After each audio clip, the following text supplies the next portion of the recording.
Russia and the other members of the Treaty on Open Skies held a video conference on Monday to discuss the framework's future following America's announcement in late May that it plans to withdraw from the agreement.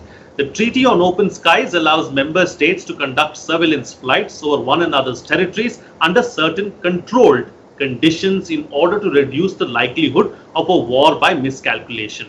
The US's withdrawal raised concern that the global security architecture will continue to collapse. On this edition of The Big Picture, we will analyze the road ahead for the Open Skies Treaty. Joining me on the program today are Vasily Kashin, Senior Research Fellow, National Research University, Russia; Ashok Sajanha, former ambassador; and Patrick Buchan, Director, Center for Strategic and International Studies, joining us from Washington, D.C. in the United States. All right, let me start the program with you, Ambassador. Let's first try and understand and put into perspective, what is this Treaty on Open Skies?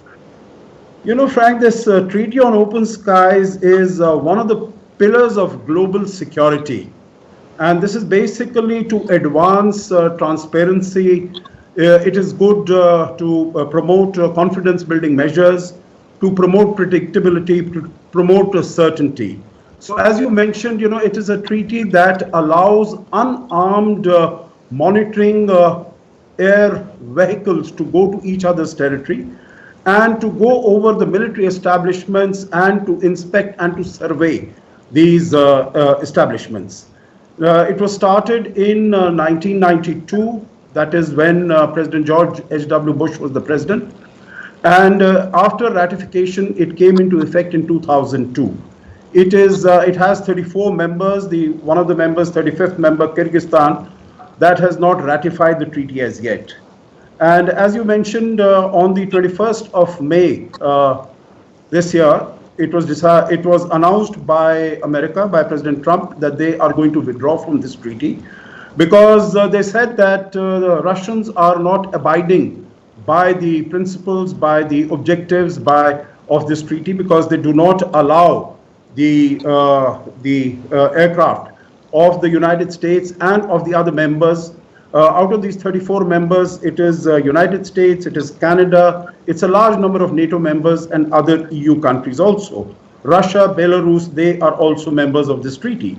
So the United States said that Russia does not allow its aircraft, let us say it prevents them flying over Kaliningrad, flying over Abkhazia, the borders with Georgia. So it has not been following the provisions of this treaty, so they are withdrawing. On 21st of May, they announced and they notified the Open Air Commission that they'll be withdrawing. Their 6 months of notice is required. Now, Russia has refuted all these allegations, and they say that it is basically a political decision that has been made by the United States. You would recall that last year in 2019, United States had also withdrawn from the INF Treaty, the Intermediate Range Nuclear Forces Treaty. And the critics have also remarked that with the INF Treaty and with the JCPOA, the Joint Comprehensive Plan of Action that was signed in 2015 with Iran, this would be the third arms control treaty which President Trump would have done away with. And this would have a very negative impact on security. The Europeans are, of course, worried because they say that this treaty is basically for their own protection. So meeting, as you mentioned, was held just 2 days ago on the 6th of this month, and discussions are to take place as to what is going to happen. And if United States withdraws, other members can, of course, continue with the treaty. So we'll have to see what happens. Absolutely. Let me bring in the other panelists also into the picture. Now, let me go across to Vasily from Moscow now to get a picture or to get a perspective really in from Russia and what the Russians think really as far as this whole situation is concerned. So, Vasily, are the compliance concerns raised by the United States administration vis-a-vis Russia justified? Well, there have been certain complaints from the Russian side about the abuse of certain treaty provisions by the other side, by US and some of the US allies as well. For example, the flights for over the Kaliningrad region were used just to circle this territory for many hours in a row. Because you can actually have a flight with very significant length, but the territory is tiny, and that was a significant disruption of the Russian military and even sometimes some civilian activities in the region.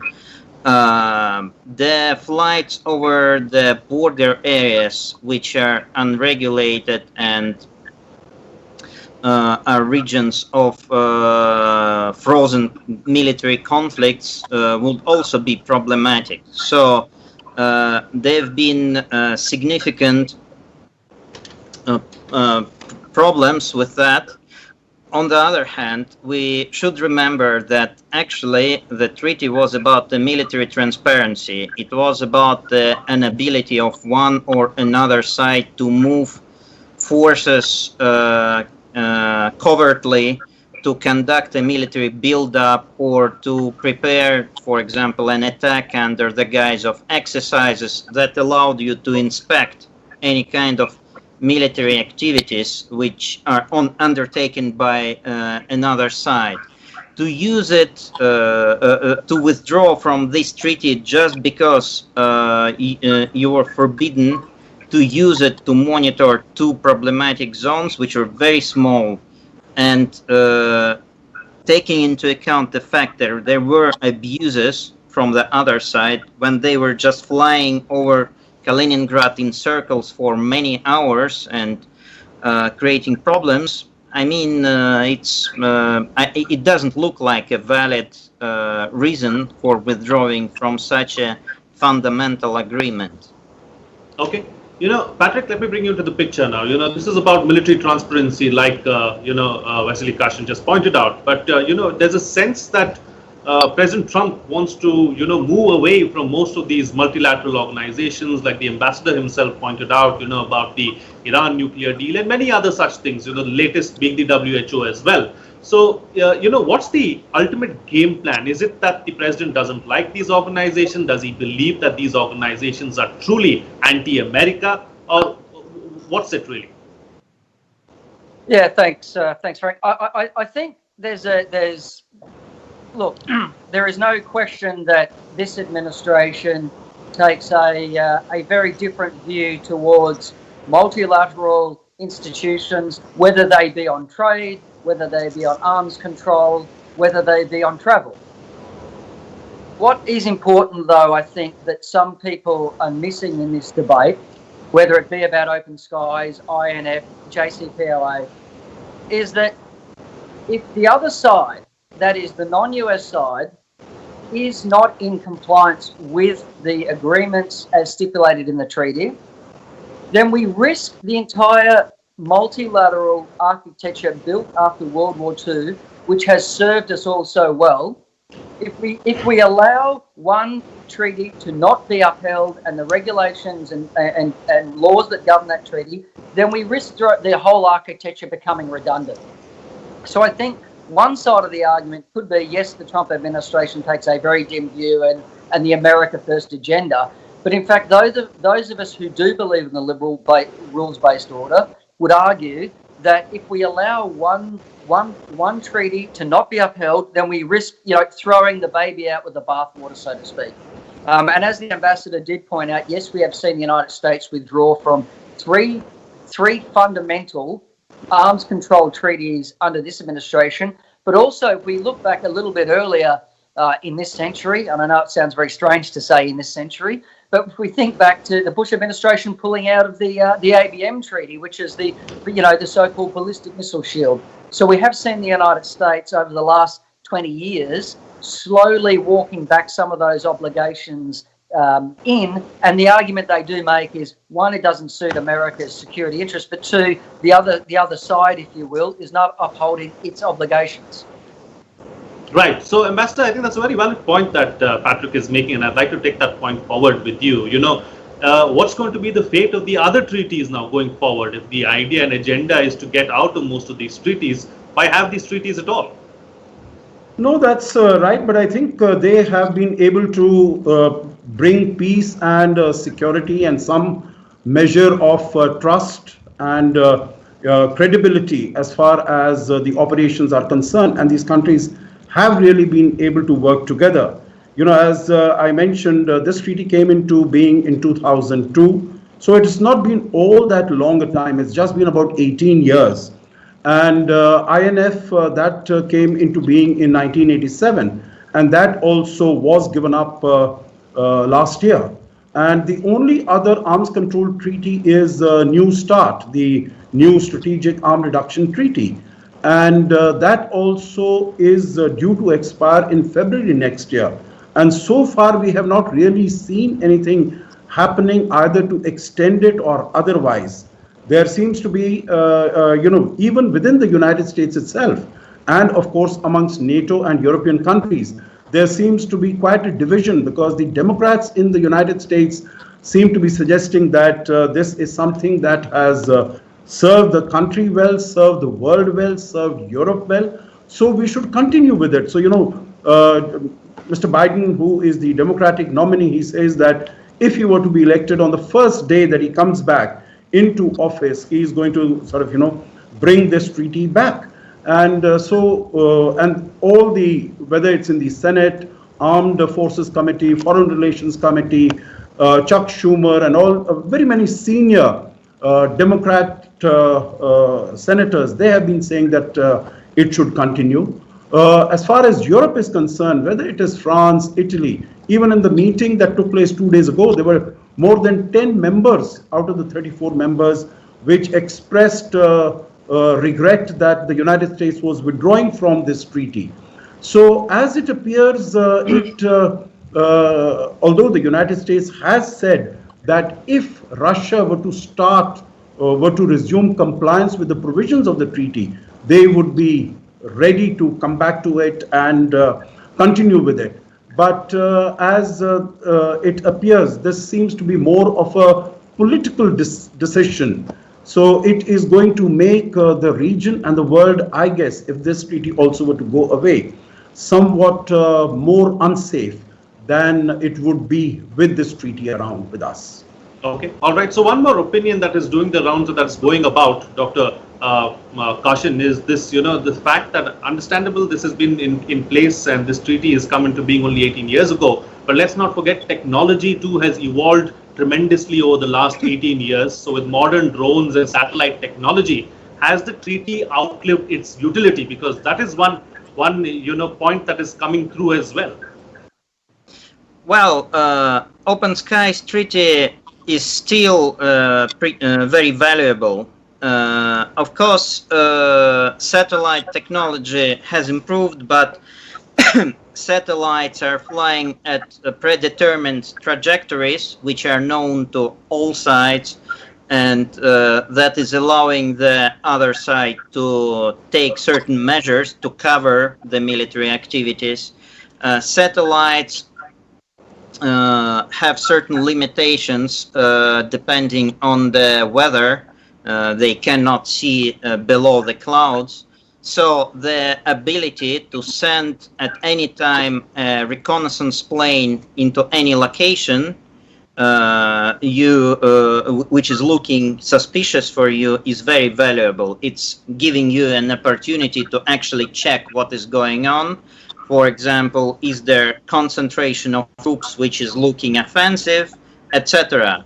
I should say that during the Cold War, that we used to have a number of dangerous situations when exercises of conventional forces, ground forces, air forces looked for the other side as a preparation for an attack.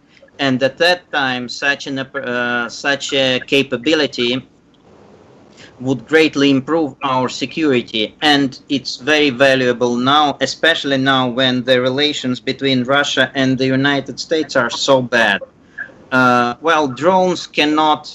Drones are just the same thing. The planes which are just unmanned and they cannot fly into other sites' airspace without permission. So the planes, the reconnaissance planes which were used under the treaty, was a very valuable instrument.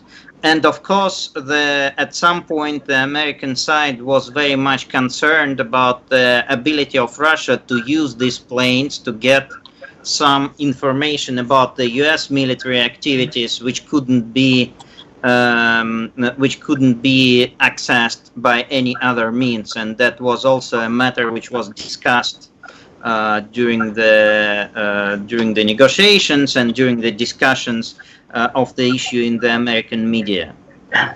Right. All right. So, Patrick, since we are here, let me ask you a basic academic question. So because since this treaty has been in place, or since the negotiations for this treaty has been going on for several decades now as well, disputes about compliance have been a constant feature as far as this treaty is concerned. So, that having been said, do you believe that the treaty has served its purpose? I think, Frank, it unquestionably served its purpose for the time in which it was written. One of the things, and I think I've mentioned this on your program before, when foreign policy reality, that being when history takes the course it does, and the architecture which served the time which it was written diverge, then we have a problem. When this treaty was negotiated, we were coming out of the Cold War. Relations between the United States and Russia, and indeed the then nascent Warsaw Bloc, were open for to bring some sunshine into that relationship. But there's a very critical point to each of these treaties that the United States has withdrawn from, and that is they do not include China. The United States' primary strategic focus is now towards China, no longer to Russia. No longer to Russia. So for the United States, when it has treaty obligations, firstly under a previous world order where the Soviet Union and Russia were the paramount threat to the United States, and yet China is not included, the United States feels that it is hamstrung by its strategic priorities. Therefore, I think some of this must also be seen that the United States is perhaps sending a message by withdrawing from these treaties with the Russians, that the message to the Chinese is we will not be hamstrung by treaties. Now, however, potentially that does open up a path for the United States and China to now start negotiating separate arms control and confidence building measures between them. And I think that is a critical point that is often missed in this. And that was a primary reason the United States withdrew from INF, that the Chinese were not bound by this. So yes, those of us who do believe that these confidence building measures, these arms control measures are critical, when we have China, the world's #2 military and economic power, not bound by this, it certainly hamstrings the United States, but more importantly, it allows China a free kick, if you will, to get away with what it does get away with. All right, Ambassador, your thoughts on what Patrick is suggesting really as far as US and China situation is concerned, and also you spoke about politics in your earlier comments. So is this also yet another platform really for President Trump to deflect what is happening back home? Because let's not forget the elections are around the corner, and topics like China and Russia get a lot of traction on the ground in the United States. No, you're very right, Frank. And what has been mentioned by Patrick, I think there is considerable significance. There's considerable weight in what he has said, that China is not a part of this treaty. It was not a part of the INF treaty. And so it would be advisable to get China also. And China, in terms of its military power and military innovation and military strength, it has grown over the years. But then my question would be that INF, after the United States withdrew from that, and it said that we would like to negotiate a new treaty, a fresh treaty with China in it. China has refused to come in. And also, as far as this treaty is concerned, the Open Skies Treaty, there also China is not willing to enter into any sort of an engagement, any sort of a negotiation. So I don't know whether that is the right way to go about it, to withdraw from it and then demand that China should also become a party to this agreement. Couldn't there have been another way of as far as this whole treaty is concerned, asking China, the whole group having a talk, a negotiation with China to bring it under the fold, under the umbrella of this treaty of INF also.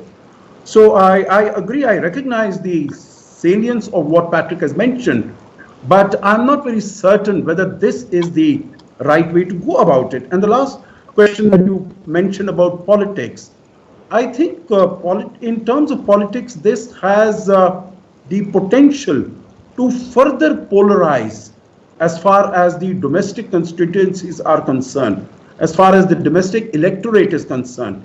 I don't know whether Mr. Trump will be able to get any significant advantage as far as his constituency is concerned, because here you are dealing with Russia, and what there is a consensus as far as the US, whether it is business or it is politics, it is the Congress, it is the common people, it is the academia, it is that China today is the systemic rival. China is the strategic adversary as far as the United States is concerned. So China has been made to be, one of the elements on which President Trump is basing his election campaign. Not so much Russia, not so much this treaty, so far at least, meaning it is China, it is WHO, it is the COVID pandemic, it is that crisis that has emerged. I don't know whether this will have so much of traction as far as the people, as far as the constituencies and citizenry of the United States is concerned. All right, Wesley Kashin, what is the fate of the treaty now going forward? Well, I think that the New START treaty is likely to fall apart, and I think it's almost impossible to expect it to be extended because we have too little time. It can only be extended if it's completely unchanged and unamended. Any attempts to amend it are unproductive. But at the same time, we have to understand that we are at the early point of very deep transformation. And that deep transformation is caused by the evolution of Chinese military capabilities and especially Chinese nuclear forces. China is moving into a new stage, new league. This is a country which just this April accepted 2 new nuclear ballistic missile submarines into its navy. They are simultaneously producing 3 types of intercontinental ballistic missiles. They are working on bomber. They are the 3rd country in the world which is building a ballistic missile early warning system. So it's an emerging 3rd nuclear great power. And that is a completely new reality. We never lived in the world where there were 3 great nuclear powers. We used to live in the world where nuclear capabilities of everyone else except from Russia and United States could be considered as negligible compared to the great nuclear powers. So there certainly will be need to develop a new approach for the strategic stability problem within several years. And that will be a very challenging task because the experience we have from the Cold War era would be largely useless for us. That's a big problem. So even if we could extend this treaty, it would just, live for several years and then it would be impossible to observe it. Absolutely. All right. So yeah, so let's look at some of the other signatories also. Is clearly Russia and the United States are at loggerheads, Patrick. But let's not forget there are 32 other signatories as well. So what's their stand and what would they like to happen? Because they would clearly be concerned about Russia and the United States not being a part of this treaty. With I guess with the greatest respect to all of the other nations concerned, I think I agree with Vasily. If the United States and Russia are no longer signatories, I think the point to the treaty becomes pointless. I think it's wonderful that we have these large multilateral treaties, but let's be frank, this treaty is about Russia and the United States and the confidence building measures between those two. The other parties, or those signatories, are largely bystanders. I mean, that's just the reality of how great power politics works. That's the reality and the plain truth. That is the reality. That's the plain truth. Often we don't like to speak of the plain truth when it comes to great powers and multilateralism, but that's reality. I think I'd like to just, if I may, point to what the ambassador was referring to. I think sometimes those of us in the foreign policy and the national security world, and particularly here in Washington in the Beltway, we overlook the impact that this will have electorally.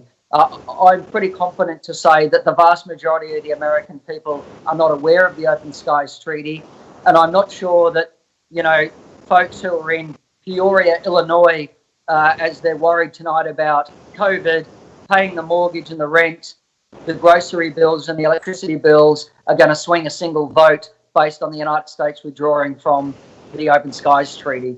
So I think it does allow governments in Washington on foreign policy to have a more free hand without being concerned about the electoral blowback on this. Okay. I've got 2 minutes left on the program, so very quick closing comments from all my panelists with the best way forward, starting first with the ambassador. Well, both the other panelists have mentioned that it is all between the United States and Russia. But, at this meeting that took place 2 days ago, there were a large number of European participants who expressed a deep regret that this was happening. And if I'm not mistaken, the Deputy Prime Minister of Russia, Mr. Rybakov, he also mentioned that he did not see anyone wanting to go back out of this treaty along with the United States.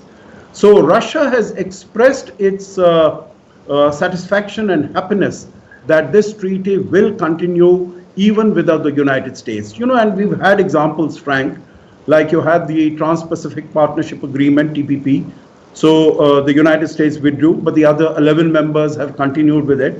Right. So maybe this could continue, but there are challenges like, in terms of sharing by Europe of intelligence that they get with the United States. And I think those are issues that will need to be discussed. But whenever a treaty continues, there is always a platform for dialogue. And I think that is important. That is it. Absolutely. Keep the dialogue going is what the ambassador is suggesting. Vasily Kashin. Yes, there will be interest in maintaining the treaty for some time. On the other hand, the key problem of European participants of the treaty sharing information with the Americans would emerge from time to time. The treaty still could have certain limited use for Russia without American participation because it would allow us to monitor NATO activities on the European theater. So we will need to constantly weight the balance of costs and benefits. Much will depend on behavior of the closest US allies in Europe, such as Poland. What will be their behavior? The treaty will certainly become very fragile, so we will try to stay in it, but there is likelihood that everything falls apart at certain moment. Okay, all right. And Patrick, close the show for us with your concluding remarks. Frank, I'd like to alert to something that I think the ambassador mentioned before. We have the new